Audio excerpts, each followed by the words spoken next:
What we need is a scare tactic. Okay? Like, for the anti-texting and driving commercials, they show teenagers getting into these terrible car accidents, right? I think that's a little extreme, but it's effective, right?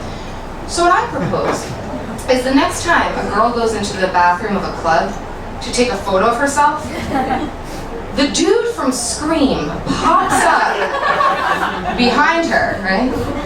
But like, the catch is, he's actually there.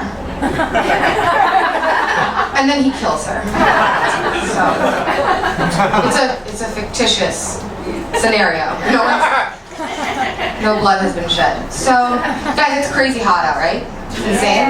Yeah. It is so hot out. Like, people do crazy things in the heat, I've noticed. Like, it's so hot out that, like, lately I've been drinking water like it's whiskey.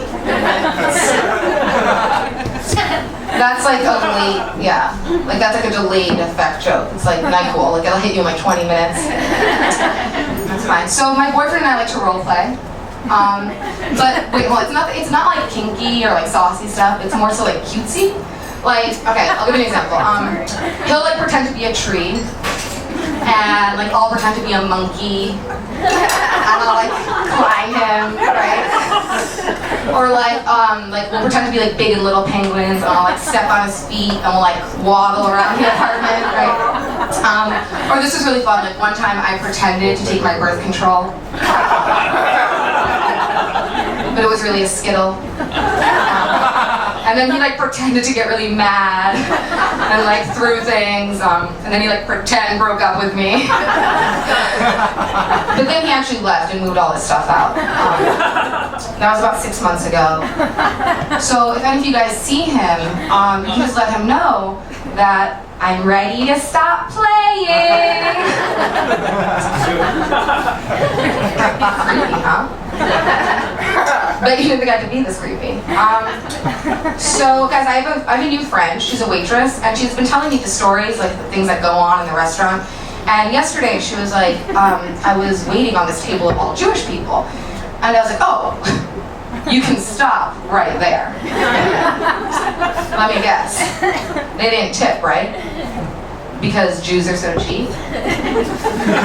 And she was like, whoa, Maya, that's a little harsh. And I was like, oh my God, I'm sorry, you're right, we don't know each other that well yet. Let me explain. I can say things like that because I'm a practicing anti-Semite.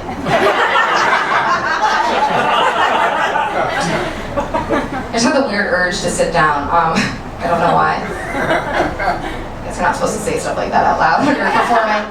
Guys, I just want to get something off my chest. I have a theory. I don't think Bert and Ernie were gay, okay? I think everyone needs to lay off of Bert and Ernie. I think they just had a rent-stabilized apartment. Cute? Yeah, that's what I was going for.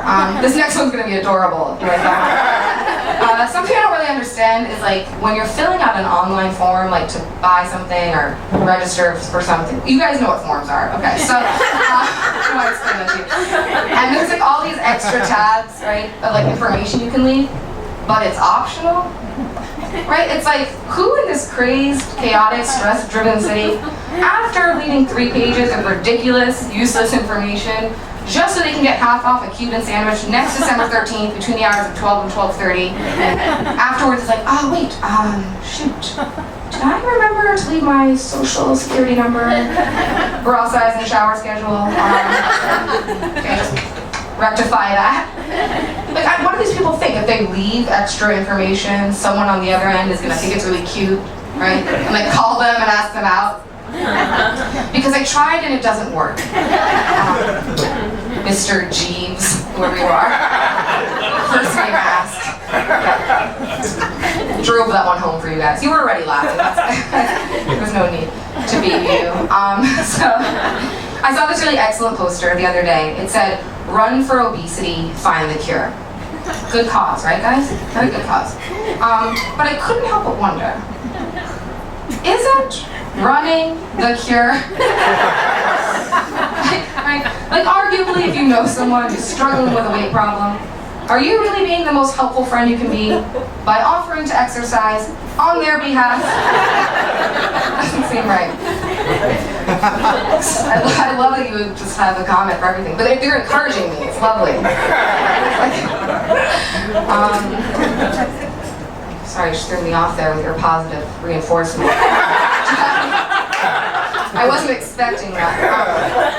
No, I actually was talking to this guy the other day about diet fads, and he was actually defending them. He's like, there's some good ones out there. You know, he was like, did you know that Weight Watchers is actually the oldest, most effective weight loss system in the world?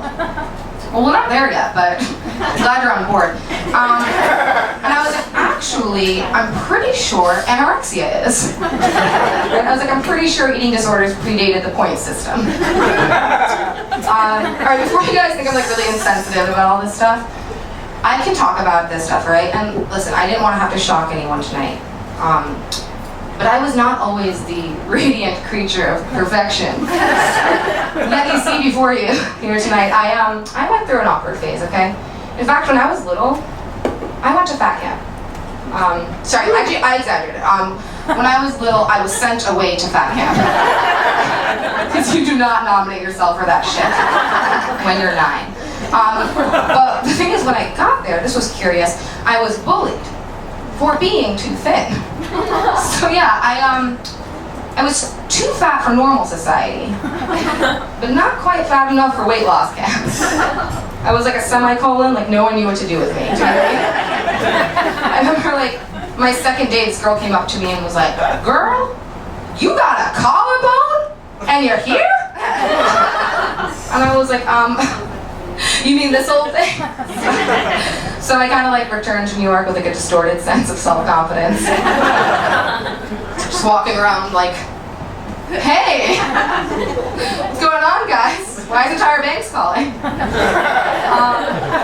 That was weird. I don't know what just happened. I just blacked out for a sec. So, you know what's fun? Like when you meet someone and like in a platonic way and you guys have like instant friendship chemistry, right? Like screw like real romance. Like friendship romance is amazing, right?